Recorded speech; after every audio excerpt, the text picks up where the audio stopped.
And now we are really excited to get into yet another here on episode 97. We got to be close to our 90th special guest that we've had on the podcast. And this one's very, very exciting, especially if you're kind of in my age group, Chad's age group, growing up, watching the Ohio State Buckeyes in Ohio and the Cleveland area for us. This guy, our special guest tonight, put on one of the most special performances, gave us one of the most special memories ever in the Rose Bowl for the Buckeyes. He was the MVP of the 1997 Rose Bowl. And, oh, by the way, he's also a Super Bowl champion. Let's not pass that up. We are very, very excited to have on Joe Germaine on the Garage Beers podcast. Joe, welcome to the podcast. Thank you. Thank you so much for having me. Yeah, Joe, listen, life in Arizona, should we call you coach now, or do you just kind of go by coach at this point?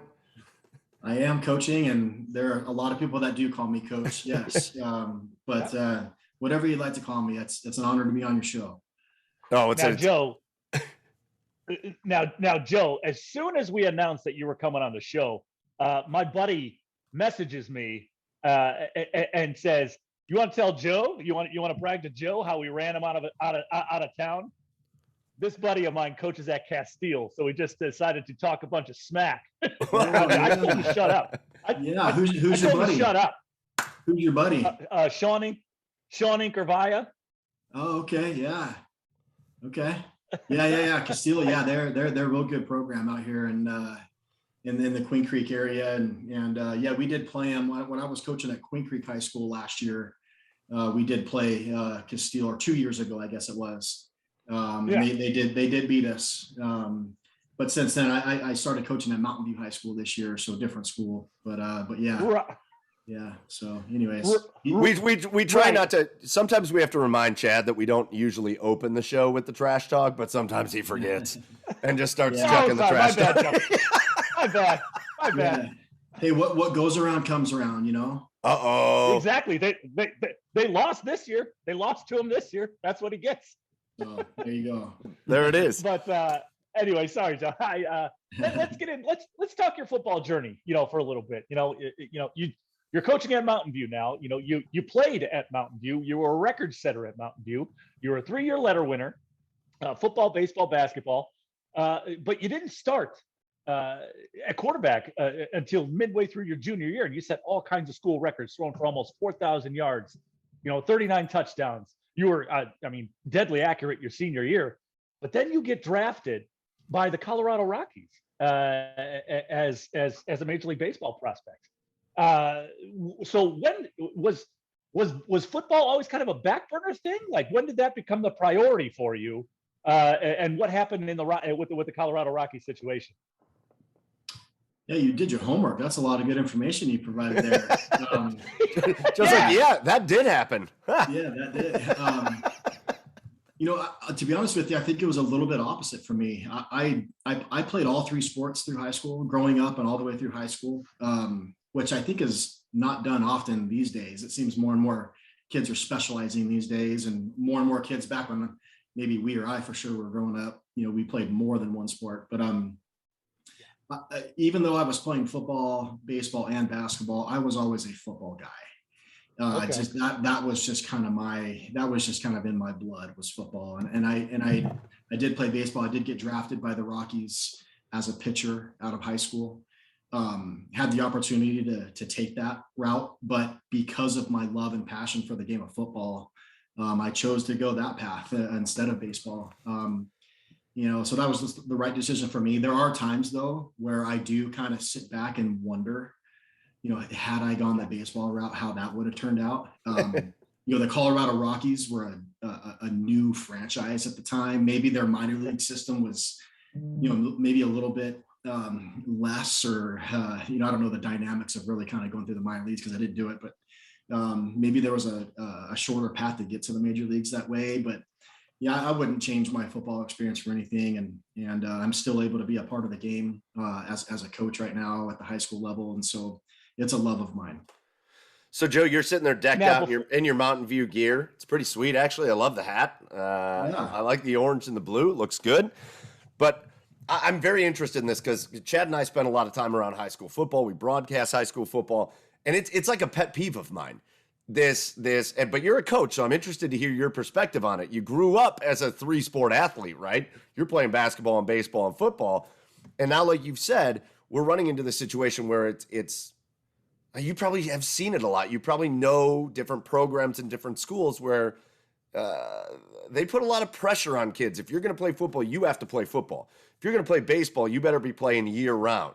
If you're going to, if you're going to want to do this, you have to do this. What are your feelings on that? Because that's always something, for us, I think growing up too, Chad and I, it was always, you play baseball in the spring, you play maybe in the summer, you do your football, you play different sports. And for me, it's always funny because the best athletes on the planet seem to be the guys that came, Mike Trout was an all-world, all other sport athlete. LeBron James was an all-world football player. And they came up and they didn't specialize in one thing. What are your feelings on that? And as a coach, how do you kind of approach that? Yeah, I think it needs to be more about the student athlete than the coach. I think we need to put the kids first. And I think any chance or opportunity that a young man or young woman gets to compete is a good thing. So I very much, as the head football coach at Mountain View High School, encourage our student athletes to play other sports because it's good for them. It's good for their development.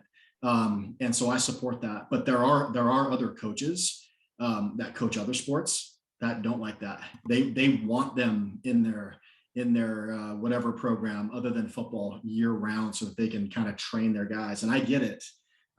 But I think if we put the kids first, I think it's good for them to kind of get that experience of doing other things and competing on a year-round basis in games.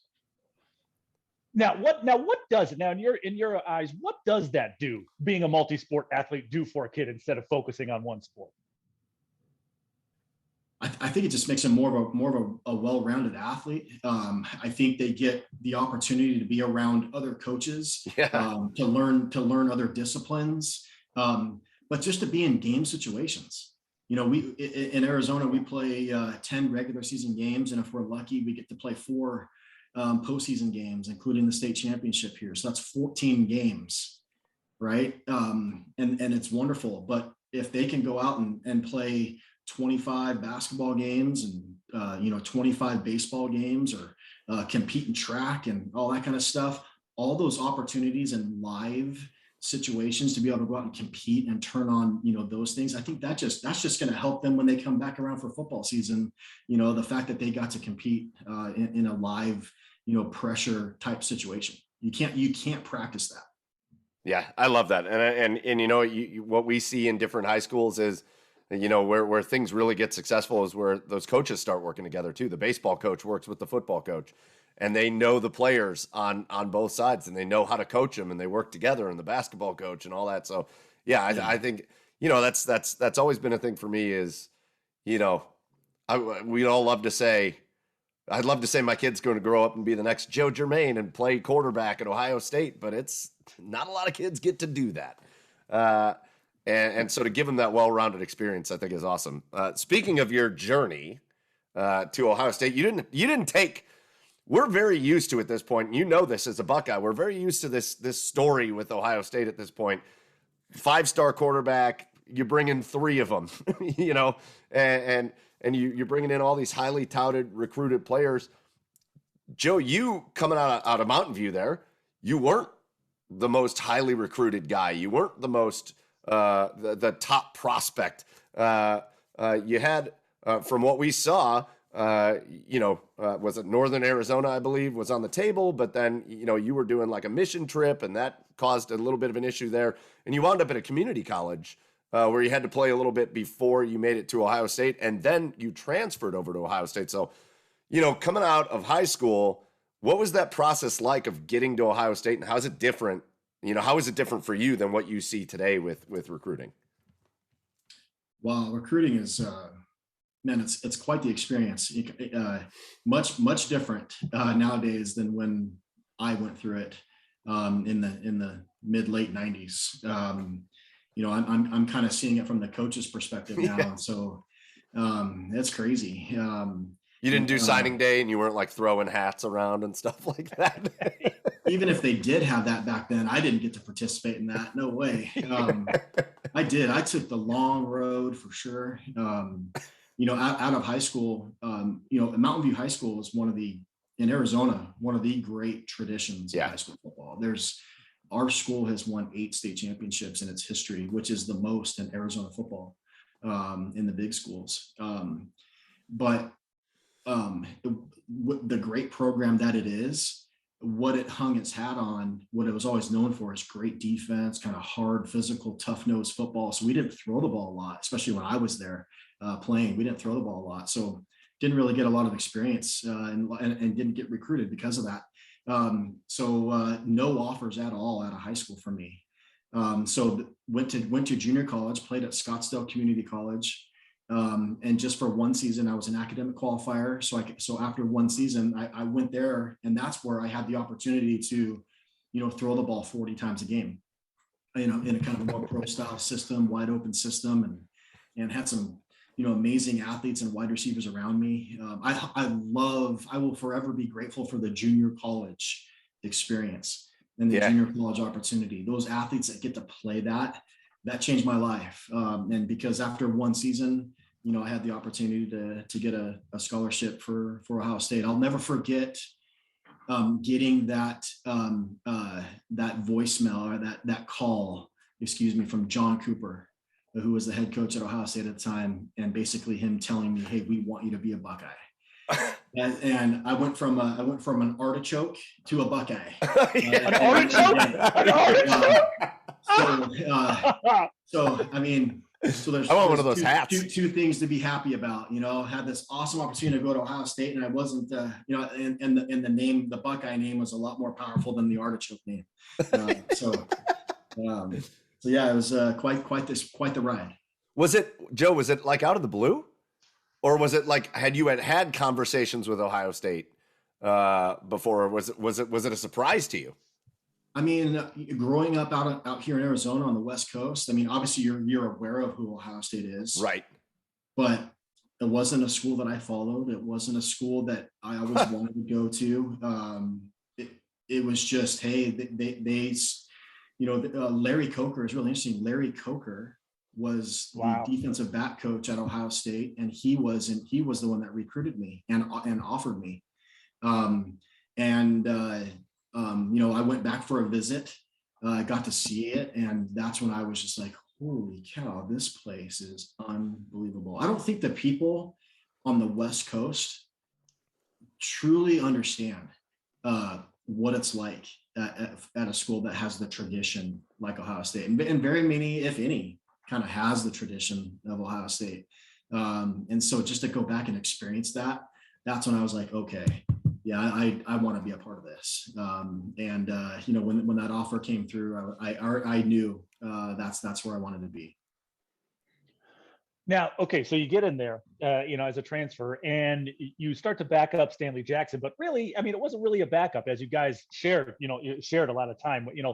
What do you remember about that experience? What did it teach you? What did you learn? How was your relationship with Stan during that time period? I'll tell you, Stanley Jackson was a great teammate to me.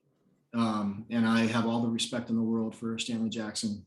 I know it was a hard situation for him too. He was a year older than me. My redshirt freshman year there at Ohio State, I redshirted. He was the backup to Bobby Hoying. Bobby Hoying, I think, doesn't get the credit that he deserves. I think Bobby Hoying is one of the all-time great quarterbacks to ever play at Ohio State. Wow. And so it's kind of be there, under Bobby Hoying, Stanley Jackson, and then Bobby Hoying's brother, Tom Hoying, was also a quarterback at the time, who kind of later switched and played some tight end for us. But yeah, that sophomore year, that next year where Stanley and I kind of competed against one another, and the coaches kind of said, hey, there's really not a lot of separation between you two guys through training camp. So we're going to let you both play in the first game and see if one of you can separate. And then I think we beat Rice 70-7 that game. They're like, oh wow, let's try this again the next week. And it's kind of steamrolled. And I think what made it work, you got two guys, and maybe a team kind of wants that one guy. But I think just the unselfishness that we kind of had through it kind of is what made it work. So you talk about, you go to the junior college, and I think that's, I think it's really cool, especially as you as a coach now in one of the most storied high schools and football programs in Arizona. I think it's cool that you had that experience that you can share with your kids, but you go from community college to Ohio State, and you talked about some of the athletes you played at in community college, and all of a sudden you're standing there as the quarterback of the Ohio State Buckeyes in the horseshoe, and you look over and you see David Boston, which is, to this day, David Boston, if nothing else, an incredible wide receiver, one of the all-time greats in Ohio State history still. But to this day, if you asked people about the most freakishly athletic, freak-looking people, wide receivers of all time, David Boston's on that list. You look over and you see David Boston. You look over on the defensive side and you see a guy that's been on our podcast as well. You see Andy Katzenmoyer. You see just some of the most incredible football players that have ever played at Ohio State. What was that experience like for you coming from Arizona to this program and all of a sudden looking around that room and being like, whoa, wait a minute, look at these guys. These guys aren't artichokes. No, nothing against artichokes. I love the artichokes. Well, you hit on two guys that were just, they kind of broke the mold, really. I mean, when I was there, I mean, I don't know how often true freshmen came in and just started day one. I think it happens now, maybe, a little bit more. But Katzenmoyer was the first at linebacker.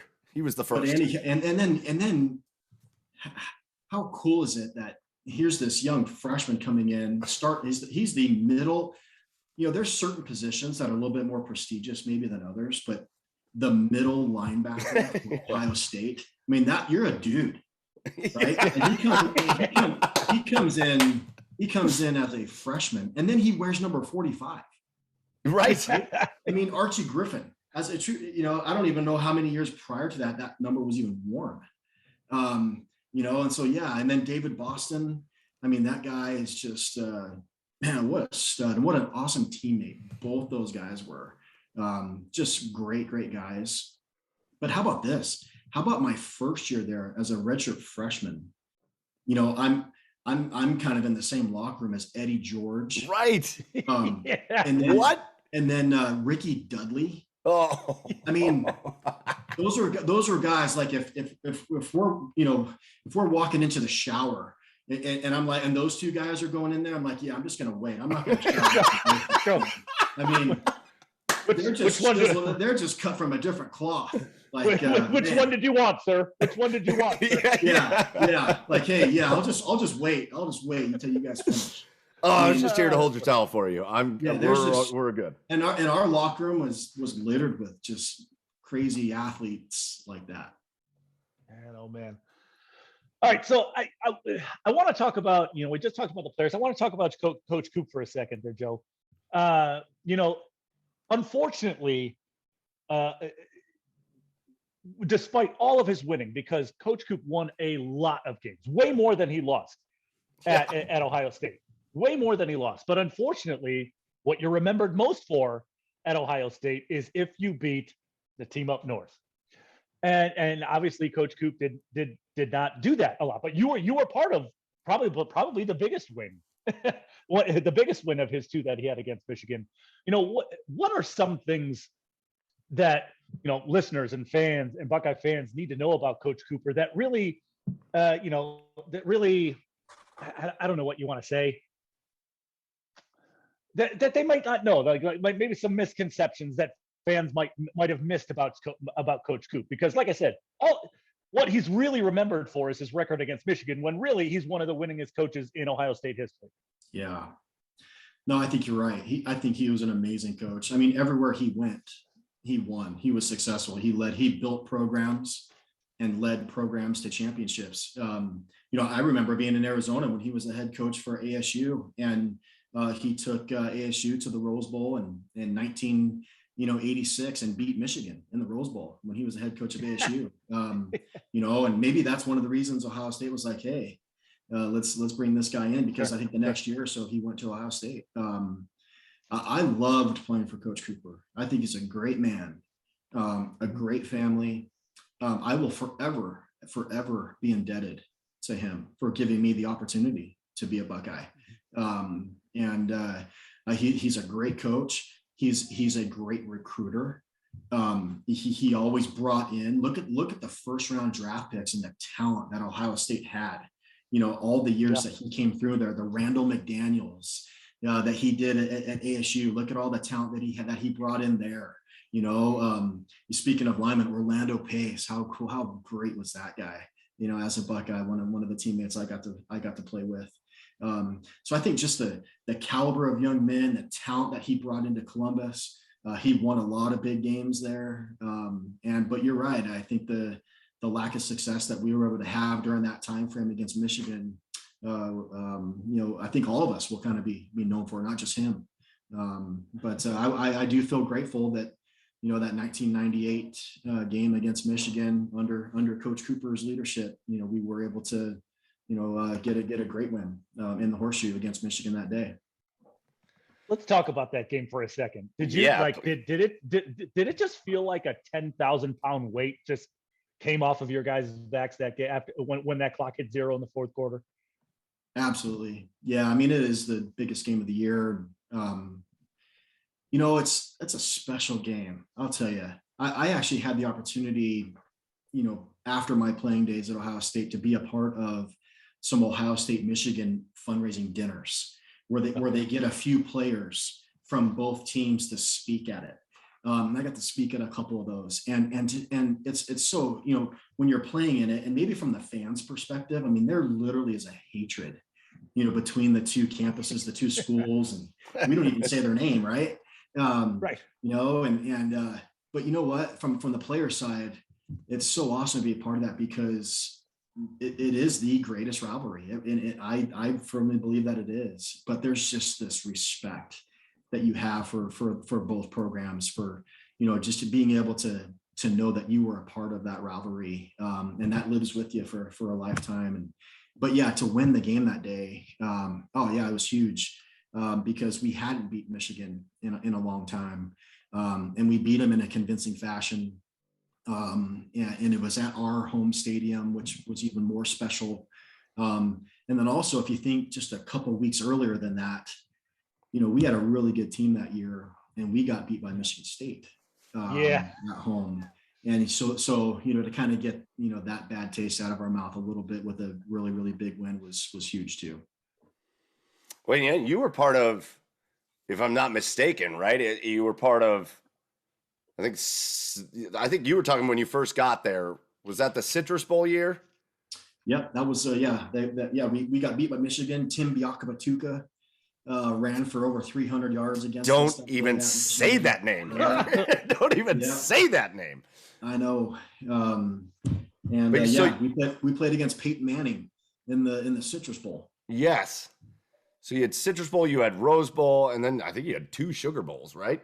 Correct. Yeah, man, you played in some big bowl games. But, I think it's very appropriate for us to talk this week, obviously, with Ohio State coming up, going into the Rose Bowl.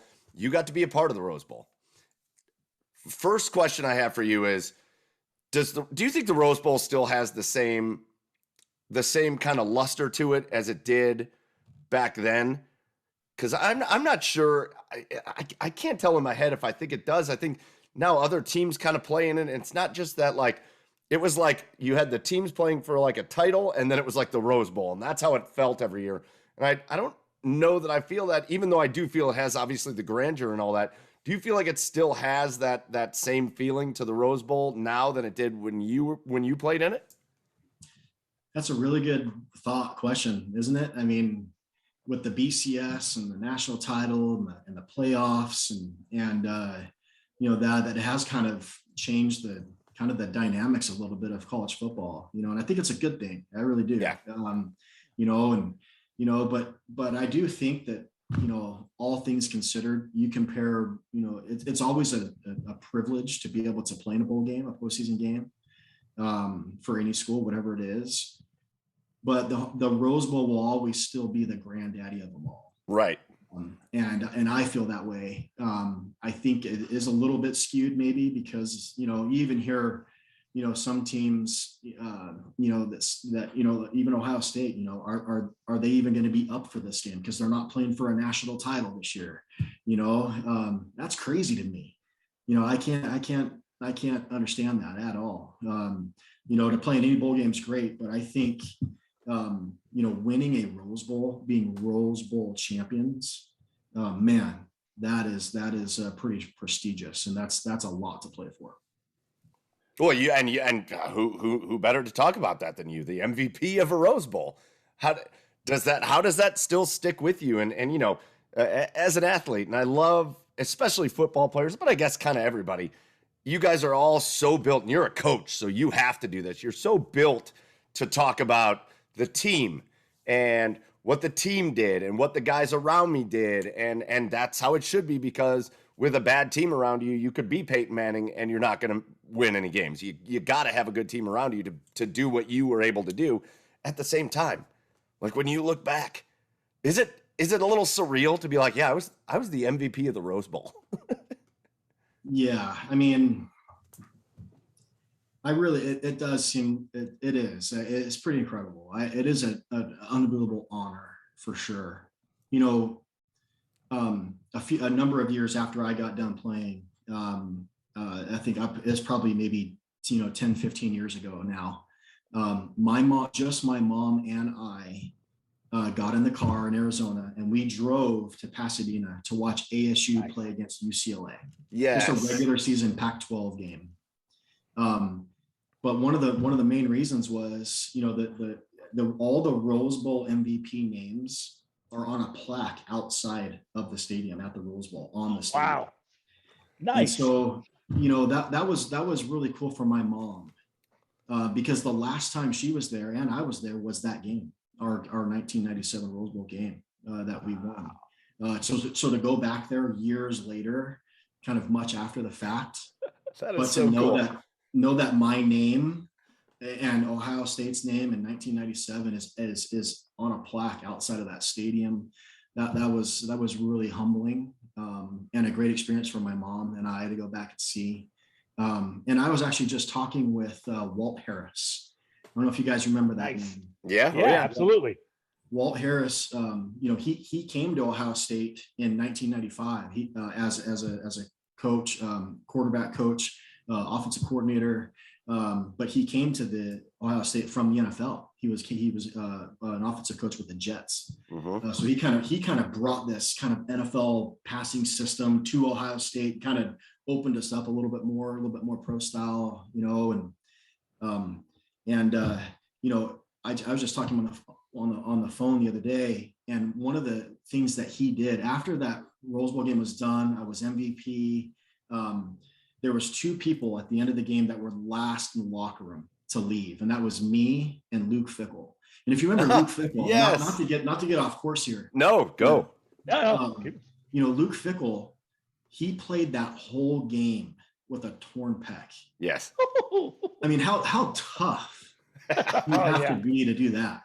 I mean, guys are out for weeks on end, with that injury. For him to suck it up and play that whole game as a nose tackle, man, what a stud. Sure. So he was there to kind of just get treatment, kind of, figuring a way to kind of be somewhat normal after the game with that. Then I was in there, but Walt Harris, with the magnitude of that situation, kind of just had the decency or whatever it was to go out into the crowd where all of our families were waiting for the players to come out after the game, to get my mom, and to bring her into the locker room. I mean, that's another memory that is just so cool. Like, wow, for him to do that for me, was just, and probably maybe more so for my mom, I had all my family there, my mom, dad, brothers, all that there at the game. And so just the whole experience it just kind of blows my mind. Now let's stick with that game for a minute, Joe. I mean, that's so amazing. But let's go to the game for a second. Obviously there's the final touchdown drive, but what still stands out to you about that game to this day, outside of that touchdown drive? Well, I think first of all, was it 25, 26 years since Ohio State had been to a Rose Bowl? Yes. They won a Rose Bowl. So that first and foremost, right? And at the time, that's what the Big Ten and the Pac-12 played for. That was the game.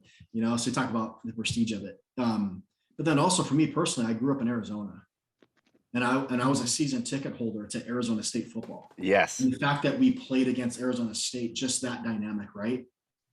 So we're warming up, before the game, and just looking across the field to see that, Sparky Sun Devil logo, and you're just like, dang. I mean, as a kid, I grew up just like yes. right in my backyard, and wanted to go there. Now I'm playing against them, so that dynamic of it, and then just the way that the game played out. I didn't play at all in the first half. I think I played one series in the first half, and then all of a sudden, they point at me and say, you're starting the second half. I actually went into halftime thinking I'm not going to play another down the rest of the game. Stanley came out and he threw a touchdown pass in the first half, and he was moving the team really well. And it was a really, really good tight game, and so I just kind of thought, well, hey, they're just going to run with them, the rest of the game. And then I started the second half and played a lot, in the second half. Right. But so yeah, it's just kind of crazy how that kind of worked out. Just the names involved. First of all, you were talking about the plaque at the Rose Bowl, and I've never been to a game at the Rose Bowl, but I have stood outside the Rose Bowl, and just standing outside of it, there's like a feeling of the majesty of the place, right? But all I could think about when you were talking about your name on a plaque is I think you should do a pilgrimage for your high school team like they do in Remember the Titans. But instead of going to Gettysburg, you should take your team every year to the Rose Bowl and show them your name on the plaque. Yeah. You're like, listen, this is me right here. So if you want to question me, yeah, if you want to question me, this is me. But you look at that Arizona State team, and we're talking about legends. I mean, not many people, for a lot of reasons, have a legendary status in football, deservedly so, more than Pat Tillman, who was playing against you, that you had the game planned for in that game. You obviously had another really good quarterback, maybe the best quarterback in football or one of the best quarterbacks in football that year, Jake Plummer, one of the all-time gunslingers. Just talk about your opponent a little bit about when you see all the stuff and you look at the Pat Tillmans and knowing that you had to game plan for him. What was that like back then? Yeah, what a team ASU had. I'll tell you. If they would have won that game, they were going to be national champions. Right. Yeah. So yeah, I mean, gosh, yeah, you hit the two off the top of the head. Those two guys. Keith Poole was an All-American, all Pac-12 receiver that they had. We didn't know. I mean, obviously we knew Pat Tillman was this amazing player, and right. And he was the defensive player of the year, I believe, in the Pac-12 that year for them. Jake Plummer's as good as it gets. Look at the NFL career that he had. Yeah. And what a hero, right? Pat Tillman. Oh my gosh. Yeah. And ASU has done some really great things for him. They have this awesome Pat Tillman. You probably have seen it on TV. This awesome Pat Tillman statue that the players run through as they come out, out the locker room, to go out to the field. He's a special human being, for sure. So yeah, I mean, just an unbelievable team loaded with talent, an aggressive team. Their defense was their free safety. His nickname was Fright Night. He split my chin open in the third quarter. I took a big hit from him back when they used to let defensive players hit quarterbacks, right? Oh my God! So, I missed that, Joe. Yeah, well, let's see. I didn't. I took it right in, man. Joe's laying on the ground bleeding in that game, like, oh, Fright Night. I get it now. I get it. Now I know. Now I know why they named it Fright Night. That's why. But you know what else is cool? There was another player on ASU's team by the name of Paul Reynolds. And we played against each other in that day. I didn't know him at the time. He didn't know me. But you fast forward when my first head coaching opportunity in high school here in Arizona was at Queen Creek High School in 2010. And the guy that hired me to be the head coach was Paul Reynolds, who played for ASU in that Rose Bowl. Nice. So he's one of my great friends, a mentor of mine, somebody that I look up to. And we're still friends to this day. And he's an amazing guy. And his sons are awesome football players. One's on a full ride scholarship at University of Utah as a linebacker. It's just amazing. Amazing the impact that game has made even this many years after. Did it give you any crap in like the interview process? Was he like, hey, this guy? He tells the story. Yeah. Oh yeah, for sure. He told the story from his perspectives. Now he was roommates with Pat Tillman at ASU. Okay. So he and Pat Tillman were very, very close. But he tells the story that the last drive of the game, right? I come running out onto the field and there was a TV timeout. And he was out, he played linebacker, Paul Reynolds, obviously Pat Tillman's out there as a linebacker. Yep. And he tells the story that when they saw me running out there, they saw my face. And people always used to tell me I'm so young looking. I look like I was a 12-year-old out there playing. My cheek pads were bigger than my face. Paul said that when I ran out there for the field, they looked at me and Paul Reynolds looked at Pat Tillman and said, Pat, we got it. We got this in the bag. Look, no kid over there. No way he's going to do this. And so we just joke about that he thought that they had the best of me, but yeah, we got the last laugh. And you take your MVP trophy in and set it on the desk. I don't know if you remember this 12-year-old. Right. So we like to ask this question anytime we have any level of champion on them. We've had Ohio State champions on, national champions, even guys from around here, Mount Union. We like to ask about your gear. So you win the Rose Bowl, and that is, you won the Rose Bowl, you won the Sugar Bowl, you beat Texas A&M. That's not my favorite story to tell because I went to Texas A&M, but what'd you do with all your stuff? Like, do you have your Rose Bowl ring still? Oh, absolutely. Did you just keep it?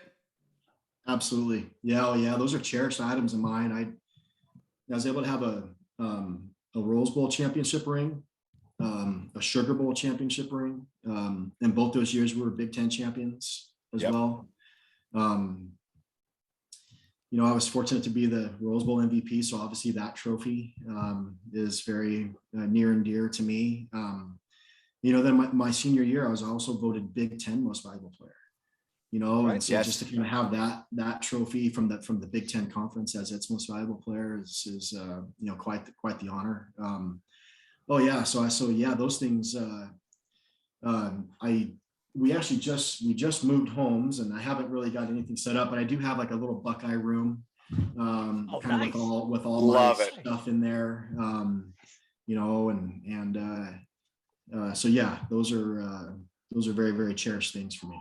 And Joe, I think, and again, before we get into the Buckeyes going into the Rose Bowl this year, you've got one other ring. You got one other ring from your next stop after the Buckeyes, where you were drafted by the Rams, and you went on with that 99 team to play.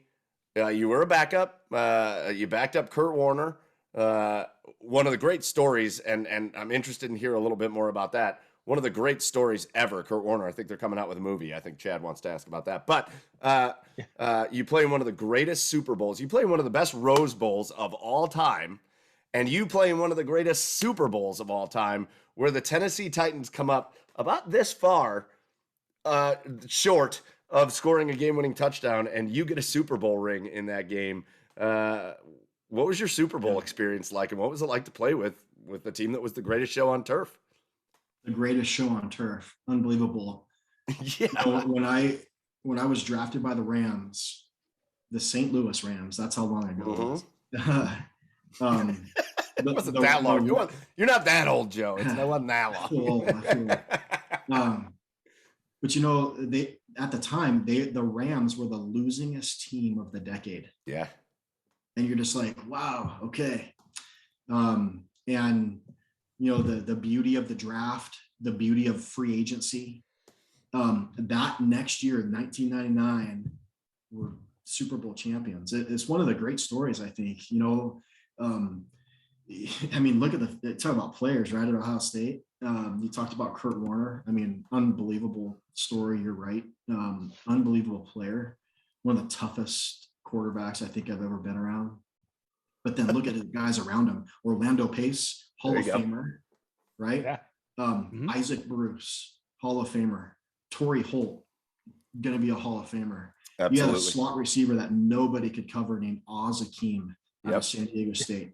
I mean, one of the most explosive, dynamic players. He was a great special team player, on punt returns and kickoff returns. And then, there's this running back called Marshall Faulk. Oh, yeah. Right in the backfield. You're just how did we forget about him, huh? Holy cow. I mean, the greatest show on turf. Yeah, absolutely. I mean, it was just, the offense that we ran, the system that was in place there. It was just like the perfect storm, and just really just lit the league on fire. It was so innovative at the time, wasn't it, Joe? Absolutely, way ahead of the game. You think? I actually heard Marshall Faulk in an interview many years ago talk about it, that even some of the things that are being done today in today's game were being done way back then by this, St. Louis Rams team, the greatest show on turf. It was unbelievable to be a part of, and to be around that. And actually, the offensive system that I was able to learn under Kurt Warner and the coaches there is the same system. I was so enamored and in love with just kind of the X's and O's of what that was and what it could do. That's the system that we run at the high school, so that I've coached at. I kind of brought that, down to the high school level, the same verbiage and kind of thought process around it. You're a quarterback in this system, right? So you are one Kurt Warner thing away from being the guy that has to go in and run this system that like you said, if you were to go back and watch the St. Louis Rams in 2021, go back and watch what you guys were doing in 1999. You're going to go, oh, this looks like an offense. A lot of, people have to remember that like a guy like Marshall Faulk, what he was doing out of the backfield, catching passes and being a receiving threat, there wasn't many of those, aside from being just an outstanding running back. There wasn't many of those guys back then. It looks like a team that could be playing in 2021 and having a killer offense. When you're trying to pick all that up, coming out of Ohio State, going into St. Louis, are you just sitting there at first just like, holy crap, this is the craziest stuff I've ever seen?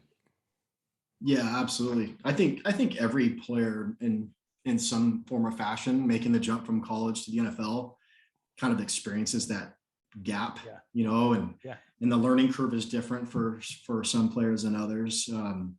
But yeah, just the system that was in place there. And I think, a lot of systems are like this, the offenses, and I'm kind of a football geek, so you have to forgive me, but this kind of offense kind of stemmed from Don Coryell way back in the day, with the San Diego Chargers, the passing tree 3-digit system, and a number of NFL teams, kind of ran this and still do. But yeah, some of these play calls that we had, were 15 words long. You're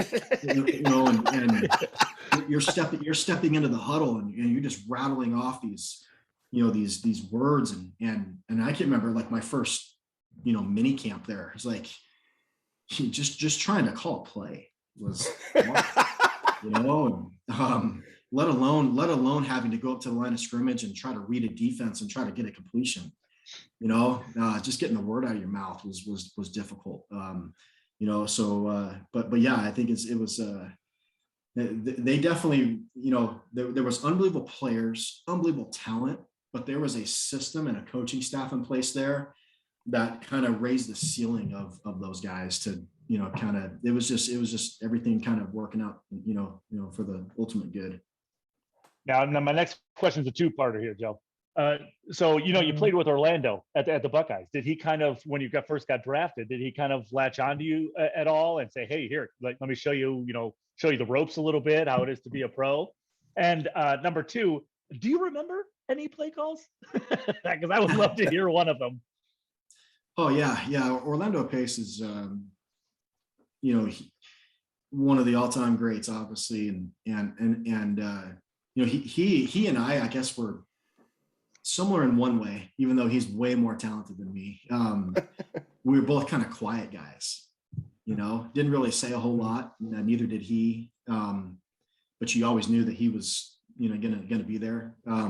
So yeah, he was a great teammate in college, and for sure when I got to the Rams, he was, somebody that, it was a familiar face for sure that was, welcoming to me for sure. So yeah, he's a great one, all-time great. Yeah, as far as the play calls go, there was a lot of the system wasn't just lining up and snapping the ball and calling a play.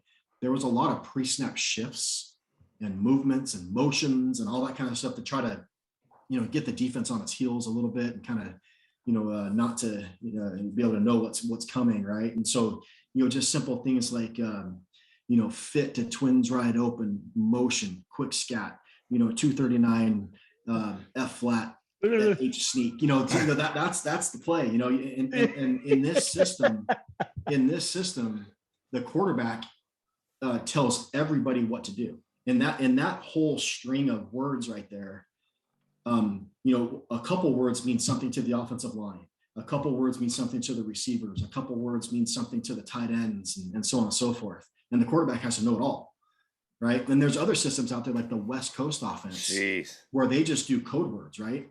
Two-jet dancer. That's a play. Red, right, two-jet dancer. And the dancer is a word that everybody has to remember and memorize what that means, right? So it kind of went the other way, where now we're telling everybody what to do. There is no memorization. You hear it, you know what to do. So that puts a lot on the quarterback's plate. Joe, if they discussed, because there's a Kurt Warner movie coming out, because it's one of the all-time greatest stories. I'm shocked that it's taking so long for the Kurt Warner movie to come out. Have they discussed who's going to play Joe Germaine in the movie at this point? No. There's a lot of guys that can hold clipboards. Matthew McConaughey, maybe. Yeah, probably. If you were to pick an actor to play you in the movie, who would you pick? It probably wouldn't be a speaking part, so I probably could have done it. Okay, he's pitching himself. Yeah, Joe Germaine pitching himself. Yeah, but I didn't get the call. Get those residual checks, Joe. Let's go. Checks. Yeah, that's right. Yeah, come on, Kurt. Take care of me, man. Jeez. So Joe, the current Buckeyes, let's go back to the Buckeyes and let's talk about the current Buckeyes as they get ready this weekend to play in the Rose Bowl against Utah.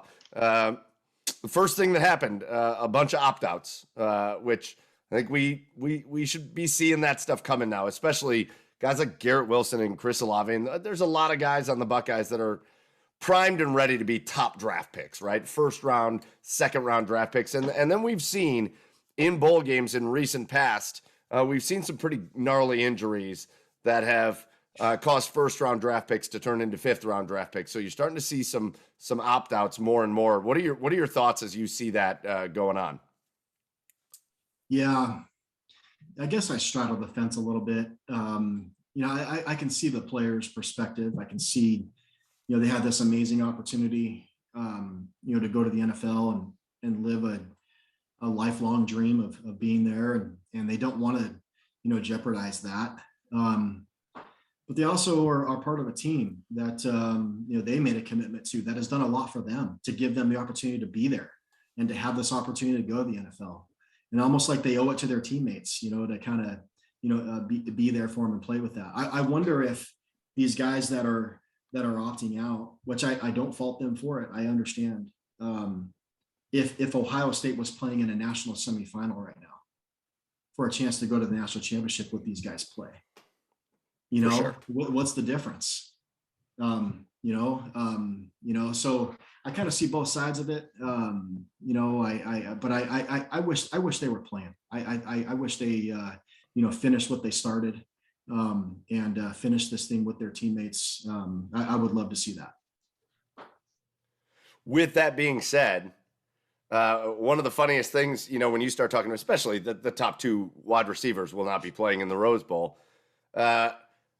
When you look at the wide receivers on the Ohio State roster that are behind Garrett Wilson and Chris Olave, it's some pretty intimidating names, some pretty top-level recruits, and some pretty talented guys that Utah's still going to have to line up against. So just talk to us just a little bit about, this year's Ohio State team and what they were able to accomplish, and B, what you feel like you expect out of them going into this Rose Bowl game. I love watching the Buckeyes play. I love watching them, what they do on offense. Being an offensive guy, I kind of focus more on that side of the ball. I love kind of the different nuances and the complexity and how well Ohio State can game plan for somebody. Coach Day, Coach Dennis, what they do is just really, really good stuff. I would love to sit in the offensive meeting room and hear those guys kind of just game plan against somebody. That would be the coach in me would just be like, wow, I would love to be a part of that. Because just kind of get into their minds, right? That was one thing that was so great about the Rams team. The greatest show on turf was, Mike Martz, Al Saunders, some of the coaches for that team, the coordinators, for the passing game. Yeah. They were just so creative. Like, how do they think about some of this stuff? And I think Coach Day, Coach Dennis, they're kind of like that, right? So I love the game plans they come with. I love the adjustments that they make. And then obviously you have all this talent, right? That can go out there and execute, that plan. I love CJ. I love what he does. I just love, how talented and poised and tough he plays the game. And I love our is Henderson, right? As our running back. Oh God, he is so good. He's a freshman, right? Yes. Yeah. I mean, gosh, he comes in and as a true freshman, the running back that we had before was a Big Ten Player of the Year, wasn't he, or something like that? J.K. Dobbins. Yeah. And last year you had who was our running back last year? Why am I blanking? Number 33. The running back that went to San Francisco, the blew up the bowl game. Trey Sermon. Trey Sermon. Thank you. Jeez, oh Pete. Yeah, Trey Sermon. So to come in as a freshman, and how tough he plays. I'm excited to see these young receivers come in and have this opportunity to play in this game, but also this experience that they're going to get. How well that's going to prepare them and prep them and kind of short track them for next year is kind of a good opportunity. Now, you talked about CJ for a little bit there, Joe. I want to talk about him for, expound on that for just a second. Let's talk about his journey this year. He started out, for those first couple of games were pretty rough for him. But then as the year went on, he really evolved. He really developed, and he really kind of got what it was like to be the quarterback at Ohio State and all the pressure that comes with it. As a quarterback at Ohio State, what is that experience like as you're just first coming in and trying to develop and trying to get a sense of what it is like to be the quarterback at Ohio State? Yeah, that's tough. It's tough. You come in, these highly talented, touted, high school quarterbacks that get these opportunities to play at these big time programs. It's still a huge jump. You're that playing field, each level you go up starts to level out, and you can't just win with talent anymore.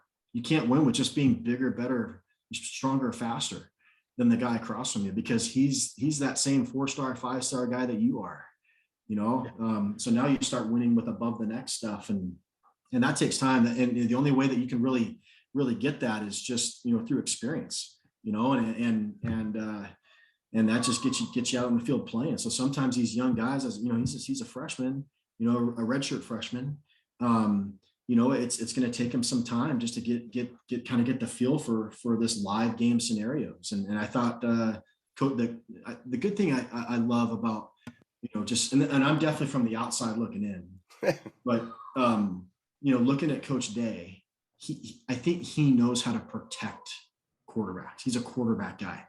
He knows that, and I'm not saying just physically protect a quarterback, but also he knows how to kind of ease, a quarterback into a flow of a game, into a system. And then from a week to week basis, maybe add a little bit more here, a little bit more there. And then you get towards the middle part of the season, the end of the season. And now you got this snowball that's just slowly, gaining steam and getting bigger, stronger. Now he can handle the whole playbook. I just love the whole process that, CJ was taken through. He's obviously extremely talented, but, the coaches that he has behind him, putting him in those situations is impressive too. Joe, what does it say about Ohio State that we are at a point now with the Ohio State Buckeyes, and maybe there's some good to it, maybe there's some not so good to it. Like we talked about, they're going to play a Rose Bowl. They're going to play the granddaddy of them all. One of the biggest bowl games that happens every year, and we have to question whether or not they're going to be up for it. What does that say about where this program is, that when they don't make that top four, it's like, oh, man. They went into this season with a freshman quarterback, a freshman running back, a defense filled with questions, and they played so well that they're now in the Rose Bowl and it feels like a disappointment. Like, how crazy is that? Like, where... Yeah. This program is right up there with the Alabamas of college football, right? I mean, it's the elite of the elite. Yeah, you're dang right it is. And I think that should be the expectations every year for a Buckeye football program, is to win a national championship. I would assume that Ohio State is going into every game to win. Right. I mean, that's what you do, right? So yeah, I think it's awesome that, the tradition of Ohio State, I think it's always kind of been that way. But now because of the BCS, that is the site, that's the objective that they want to get to every year. But you know what, as you're kind of talking, the letdown maybe because they're not playing for a national championship, they didn't reach their ultimate goal. Is there going to be a letdown going to a Rose Bowl?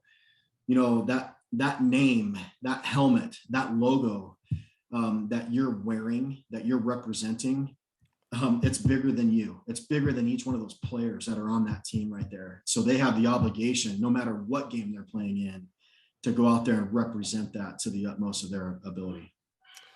So you live out there. One last question for you, and this has been so much fun talking to you, and it's been a blast.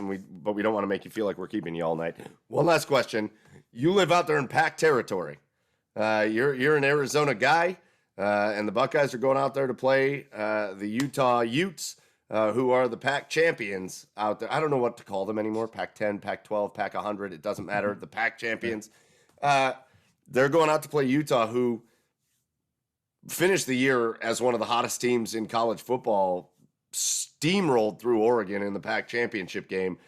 So what's your key for the Buckeye? What has to go right for the Buckeyes to beat Utah and be Rose Bowl champions? Yeah, I think Utah is a great football team, a great program. I've actually heard from other Pac-12 coaches that Utah, the way that they recruit, they do recruiting as good or better than anybody. And what's cool about what they do is their roster isn't littered with 4-star, 5-star guys, right? Like maybe in Ohio State's is, but they have the right kind of kid in their program to build a program around, and they develop them into NFL draft picks, right? Yeah. So just the coaches that they have there, the program that they run is extremely well respected. I think that, watching Utah play, and I kind of know a little bit about Utah because I mentioned Paul Reynolds, the linebacker for Ohio State. His son is a full ride middle linebacker at Utah. And so that's pretty cool that Paul Reynolds played in the Rose Bowl and now his son is playing in the Rose Bowl. That's awesome. Pretty cool. University of Utah is a physical, smash mouth, hard nosed football team. So that's going to be interesting to me because that's kind of the approach that Michigan took. Yes. Against Ohio State this year, was to kind of line up. Let's put our hand in the dirt. Let's come off the ball, maybe a little bit of old school, football. And, that was a tough game for us this year. Does University of Utah look at that game and say, hey, we're kind of cut from a similar cloth as Michigan is. Let's take that approach to it. So is Ohio State going to be able to, kind of rebound and learn, from that game and be able to solve that going into this one? All right, Joe Germaine, it has been awesome reminiscing with you, talking about your time with the Buckeyes, talking about the current Buckeyes, obviously the Rose Bowl coming up. And like I said, I don't think we could have brought up anybody to talk about a Rose Bowl game for the Buckeyes better than you as an MVP with your name stamped on the outside of the Rose Bowl. Hopefully the Buckeyes can stamp another name out there as they go up against Utah. Joe, thank you so much for joining us. Best of luck moving forward. Best of luck at Mountain View. Congrats on that job as, again, a very prestigious high school head coaching job there in Arizona. And we really, really appreciate your time. Yeah, thanks for having me. Appreciate your time and all the best in what you guys are doing.